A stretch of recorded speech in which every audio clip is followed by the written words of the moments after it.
ശ്രീകുമാർ ഊരും പേരും അറിയാത്തവരും തുണയായി നിന്നില്ല.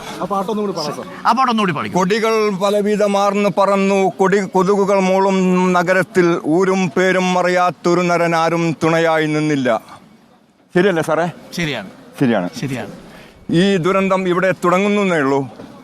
ആഗോളതാപനം 1.4 ആയിട്ടേ ഉള്ളൂ. അപ്പോൾ ഇത്രയെങ്കിൽ കോലാഹലം വരുന്നുണ്ട് എങ്കിൽ വരും വർഷങ്ങളിൽ 2-3 ആകുമ്പോൾ അതിൻ്റെ ക്യാഷ്വാലിറ്റി എത്രത്തോളം ഉണ്ടാവുമെന്ന് നിങ്ങൾ വർണ്ണിക്കുന്നതിലും അപ്പുറമായിരിക്കും സാർ. സത്യമാണ്. ശ്രീകുമാർ എനിക്ക് ഡീറ്റെയിൽ ആയിട്ടൊന്ന് കാണും. ഞാനും ശ്രീകുമാറിനെ കുറിച്ച് കേട്ടിട്ടേ ഉള്ളൂ. ശ്രീകുമാറിനെ കുറിച്ച് കേട്ടത് ഭയങ്കര രസമായിട്ടാണ് കേട്ടിരിക്കുന്നത്. ഞാനത് ശ്രീകുമാറിനോട് സംസാരിക്കണമെന്നുണ്ട്. ഞാൻ നിങ്ങളെ സ്നേഹിക്കുന്നു. നിങ്ങളെയും തീർച്ചയായിട്ടും ശ്രീകുമാറിൻ്റെ അടുത്ത് ഞാൻ വരുന്നുണ്ട്. ഇതൊന്നും ബഷീറൊക്കെ കണ്ടിട്ട് വരട്ടെ. അപ്പോൾ ശ്രീകുമാറിൻ്റെ കഥ വല്ലാത്തൊരു കഥയാണ്. ശ്രീകുമാർ പുത്തുമല ദുരന്തം ഉണ്ടാവുന്ന സമയത്ത് ദീപക് അവിടെ ഉണ്ടാവുന്നത് പുത്തുമല ഉണ്ടാവുന്ന സമയത്ത് ശ്രീകുമാറിൻ്റെ വീടിൻ്റെ ഒരു ഭാഗം മൊത്തം അടർന്നു പോയതാണ്.